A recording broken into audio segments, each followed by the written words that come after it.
apa khabar? Apa khabar semua? Selamat petang.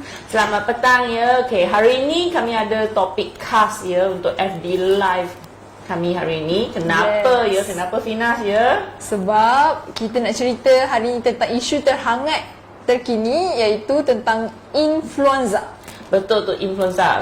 Sebab kebelakangan ini kita terima banyak panggilan telefon, WhatsApp dan sebagainya tentang kes influenza ini yang hangat dibincangkan ya. Betul tu. Dan untuk pengetahuan anda, kes influenza ataupun influenza like illness ILI ni sebenarnya adalah telah pun hangat diperkatakan kerana dikatakan telah melanda teruk beberapa negara termasuk Malaysia. Betul tu.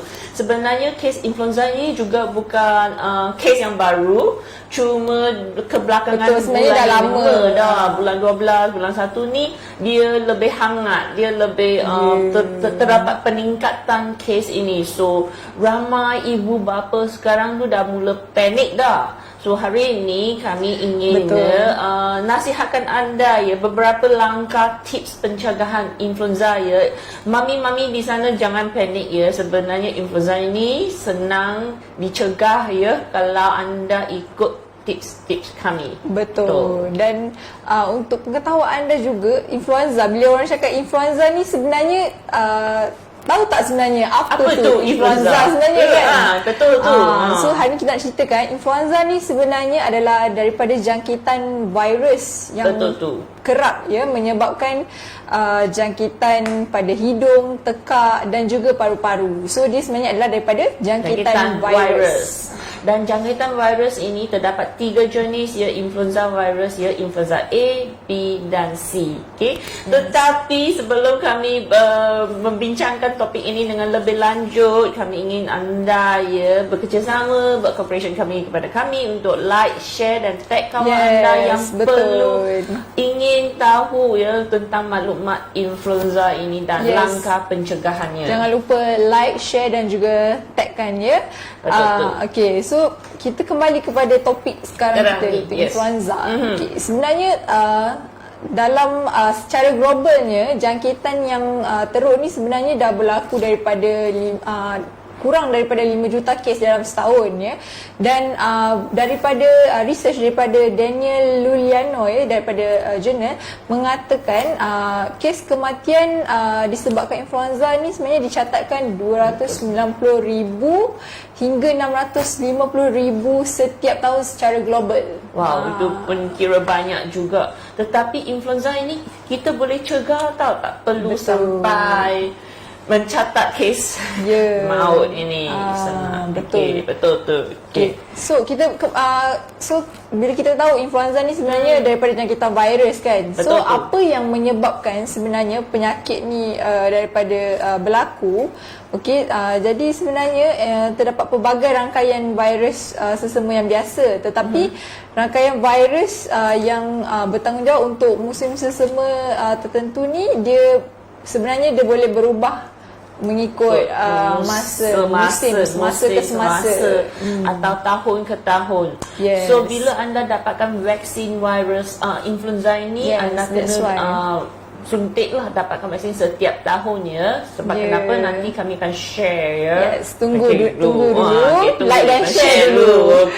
Okey. So bagaimana?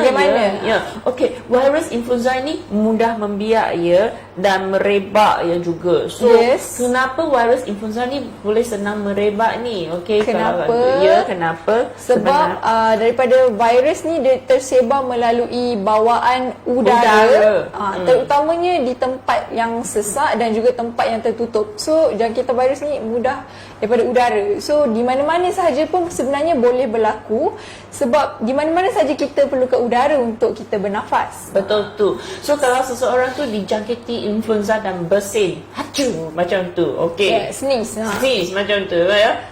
Berdekat dengan Finas ini, memanglah Finas kena dah. Betul, sebab dia daripada udara. Okey, yang pertama, macam mana jangkitan influenza ni boleh merebak? Iaitu yang pertama, seperti yang Sinja cakap tadi, daripada hubungan secara langsung dengan titisan cecair, iaitu titisan kecil yang tersebar semasa bersin, batuk ataupun sewaktu kita bercakap ni, kalau ada titisan daripada mulut kita percakapan kita tersembur, memang terkena virus. Merebak virus tu ya. Betul tu. So bagi individu yang sedang dijangkiti virus influenza ini, kami nasihatkan anda untuk pakai penutup muka ya, mask ya, Yes, untuk betul. melindungi orang di sekeliling anda ya. Okey. Dan yang kedua, virus ni merebak melalui tangan yang tercemar. So bila I macam hacu I menghidapi influenza ni, bila hacu bersin atau batuk, tangan ada virus dah. So bila kita pegang mana-mana pintu atau mana-mana lah kita pegang, atau pegang Fina. so nanti Finas pula yang jangkit. Yes. Senang macam itulah. dijangkiti. Yes, macam itu je. So anda biasa akan dengar ya, bila ada anak-anak kecil dalam keluarga tu, ada 3-4 anak ke, semuanya dijangkiti sesama maknanya lain. seorang yang kena, dia boleh merebak kepada yang lain juga. Betul. Okey, so apabila kita katakan virus ni dah merebak, sebenarnya dia boleh menyebabkan gejala-gejala seperti demam secara tiba-tiba, Demam, sakit tekak, batuk, berasa seram sejuk, seram sejuk, okey, and then sakit kepala, ataupun sesama, sakit-sakit bahagian otot, badan ataupun keletihan. Betul tu. Simptom-simptom ni sebenarnya boleh dikatakan normal, macam biasa kan. Tapi sebenarnya boleh membahaya kerana kemungkinan anda dijangkiti influenza. Betul tu. So bila anda ada simptom-simptom seperti yang kami katakan, Finas katakan tadi tu, segera dapatkan rawatan doktor. Okay. So bagaimana pula dengan golongan ya, atau mereka yang berisiko tinggi ya. So kita kena tahu ya, siapa yang berisiko tinggi mendapat jangkitan influenza. Pertama, yang pertama sekali ialah kanak-kanak berusia 5 tahun ke bawah ya. Sebab sistem imun mereka masih rendah. Okey, yang kedua golongan warga tua 65 tahun ke atas. Ketiga, wanita hamil.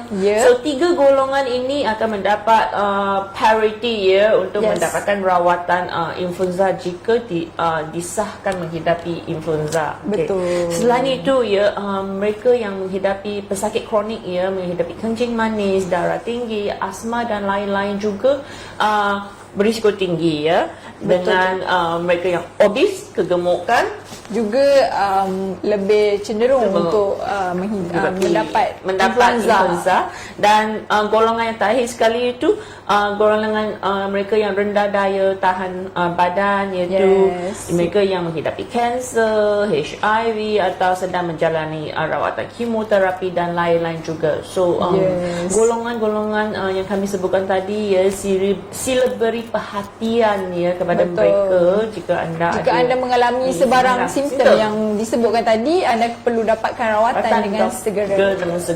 Okay. So kita nak kembali, bila kita dah cakap simptom, golongan yang cenderung untuk dapat influenza ni, semestinya kita kena tahu juga langkah pencegahannya. Jadi kat sini kita ada 10 langkah pencegahan untuk influenza yang anda boleh praktikkan untuk kita mencegah daripada mendapat influenza. Okey, yang pertama, seperti yang dah sebut tadi, kalau ada simptom-simptom demam, batuk, anda perlu segera dapatkan rawatan di doktor lah. Okay. Yang kedua, dapatkan vaksin setiap tahun. Tadi saya sebutkan sebutkan.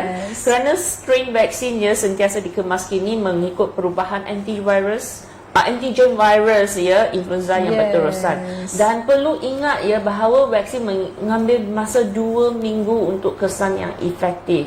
Maksudnya kalau hari ni ada dapatkan vaksin, bukan semata-mata ya I dapat protection daripada jangkitan influenza virus ini. Lagi satu, kenapa vaksin ni seperti dikatakan tadi dia perlu diambil setiap tahun. Okey, setiap tahun sebab perubahan tadilah, itu sebab dia. Okey, yang ini nak sharekan ya, baru semalam ada dapat baca ya, yang ini sharing ya, dari laman sosial ya, bahawa ya setengah ibu bapa tu sebab vaksin tu di setengah klinik swasta atau hospital tu dah out of order. Tapi jangan panik lah, jangan panik. Jangan panik ya. Anda kena calm down, jangan panik. Jika anda bukan dalam golongan yang berisiko tinggi yang kami sebutkan tadi tu, jangan panik je. Lakukan langkah penjagaan yang kami akan ajar anda nanti ya. Dan pasti insyaAllah tu tak ada problem. So setengah ibu bapa yang kami tadi yang saya baca semalam tu, dia beli vaksin dari online. Yes, Sebenarnya beli vaksin daripada online dan then bawa ke klinik, suruh doktor untuk suntik. Sebenarnya ini cara yang salah. Yes, betul. Tak sure kan, sebab vaksin tu bukannya boleh dijual di mana-mana. Online. Yes, pertama dia boleh dapatkan daripada vaksin perlu disimpan di tempat yang sejuk ya, ada suhu yang tertentu ya. So bila anda order online tu pasti tak ada dalam keadaan sejuk dah. Kedua, kita tak tahu dari mana vaksin itu. Betul. So selamat tak? Satu persoalan ni ya. Okey, so yang ni kami ingatkan ya, dapatkan vaksin daripada klinik swasta ke klinik kerajaan ke hospital. Jangan pandai-pandai beli vaksin online, lepas tu hantar online pula. So itu cara yang tidak betul. Okey, so anda perlu praktikkan langkah pencegahan ni dan anda boleh mencegah influenza. Betul. Okey, so kita berbalik pada langkah pencegahan yang ketiga, iaitu kita kena mengelakkan diri kita berada di tempat awam. Okey. Di samping tu juga kita juga perlu mengelak iaitu dengan memakai topeng muka atau mask jika kita berada di tempat awam ataupun di tempat keramaian yang ramai supaya orang, kita boleh mencegah daripada jangkitan virus tadi. Yes. Yang kelima ya, jika anda ada batuk, bersin, tutup hidung, mulut dan mulut dengan tisu, bukan jangan dengan tangan ya. Tisu, nanti sentuh sini sana. Tak kisahlah tisu ke tuala ataupun sapu tangan. Air kecil pun. So buang tisu selepas digunakan. Dan selepas tu terus buang. Kalau guna tuala, sapu tangan, pastikan anda cuci lah. Yes. Dan kemudian anda perlu keraplah basuh tangan, iaitu basuh tangan dengan kerap dengan menggunakan air dan sabun. Dan kita cadangkan kat sini, gunakanlah hand soap, Elo hand soap forever ni. Betul tu. So yang langkah basuh tangan ni ramai yang abaikan. Yes, so berapa ramai di antara anda yang basuh tangan bukan sekadar basuh air dengan sabun saja, tapi anda perlu mengikut langkah-langkah yang betul. Cara dia anda kena google lah.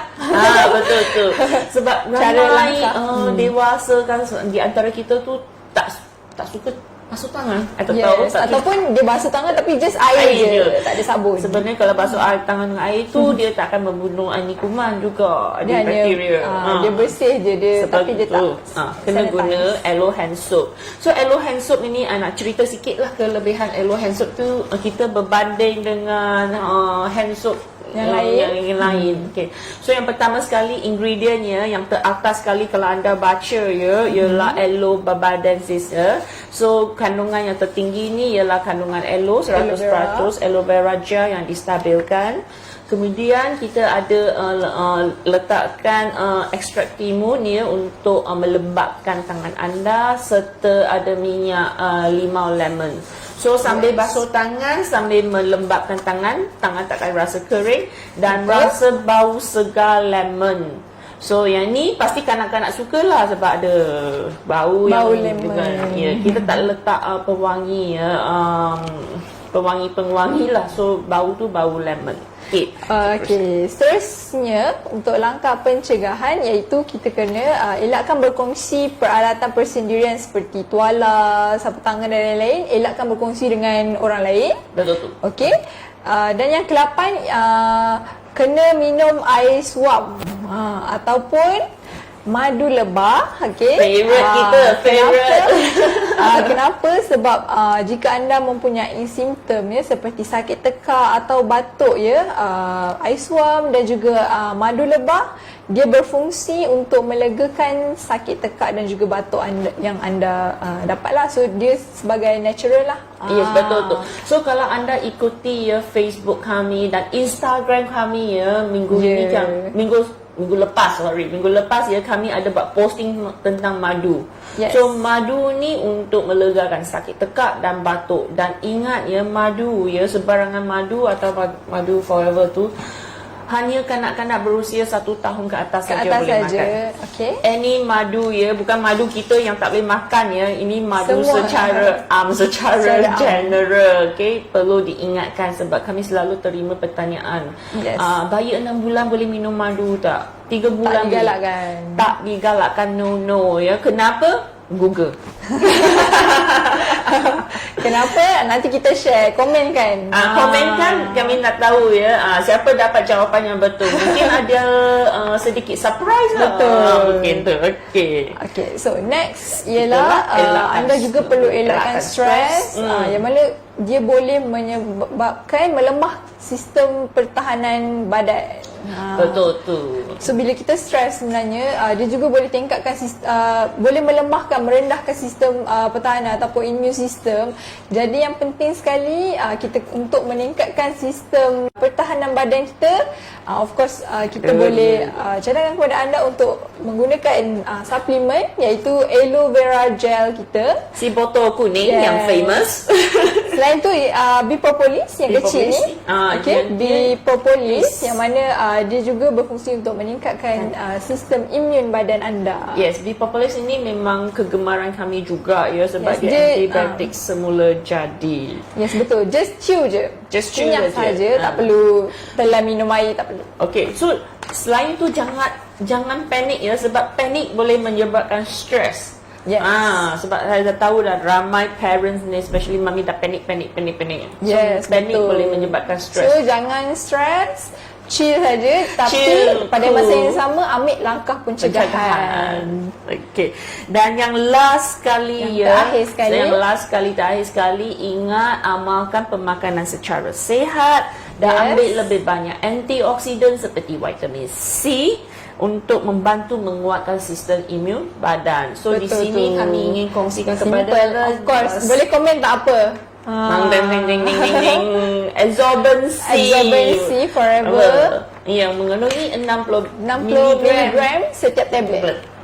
So yang ni produk-produk yang kalau anda nampak ya di tepi kami ni, di tengah-tengah kami, of course, yang ni produk-produk yang kami showkan ya untuk influenza ya, okay, untuk membantu meningkatkan, menguatkan sistem imun badan anda. Of course, produk ini bukan masa untuk diambil saja masa bukan waktu musim influenza saja, okay. Tapi anda boleh juga menjadikan sebagai rutin harian anda untuk pastikan sistem imun badan anda kekal, maintain sepanjang tahun. Dan yang paling best sekali, produk-produk yang kami showkan ini memang sesuai untuk seisi keluarga, yang tua dan yang muda. Of course, madu setahun ke atas ya. Okay. Betul. So seisi keluarga, kanak-kanak boleh makan, yang tua boleh makan, dan anda juga mami-mami dan yang sedang menonton atau daddy ya, para bapa yang sedang menonton ya juga ada. Okay. Ingat ya, protect keluarga anda melalui produk pengambilan suplemen dan langkah-langkah pencegahan yang betul. Okey. So jangan lupa kepada anda untuk teruskan like dan juga share Facebook live kami. Dan yang akan datang kami akan kongsikan kepada anda lagi topik-topik yang lebih menarik. Okey. So nantikan. Okay, so jika boleh komen di ruangan komen ya, apa yang anda telah dapat pelajari melalui melalui FB Live kami. Kami nak tahu feedback lah. Okay ke tak? Tak seronok atau tak exciting ke? Okay, so komen je, kami nak anda komen je. Okay, so kami akan lebih memperbaiki FB Live kami supaya anda akan sentiasa menerima maklumat baru tentang pengetahuan produk dan banyak lagi. Sebenarnya ya untuk topik kali ini kami telah prepare topik yang berlainan, tetapi untuk kami rasa ya lebih ramai daripada anda ni ingin tahu tentang lebih lanjut tentang langkah pencegahan influenza, sebab nampak selalu Mimi semua dah sudah panik lah, dah level panik dah level ke berapa dah. So that's why kami ambil kesempatan untuk mengingatkan anda semua, kalian semua untuk lebih apa kata aware lah tentang influenza ini dan mengambil langkah pencegahan. Okay. So sekian daripada kami hari ini. Jumpa lagi anda pada episod yang akan datang. Sebab episod yang seterusnya mungkin ada surprise. Mungkin. Yes. Mungkin lah. Tunggu berita daripada kami. Nantikan. So sekian saja daripada kami. Bye. Jumpa lagi. First, like our Facebook page. Second, click on following. Third, click on get notifications to make sure you get all our notifications. Edit notification settings to make it standard.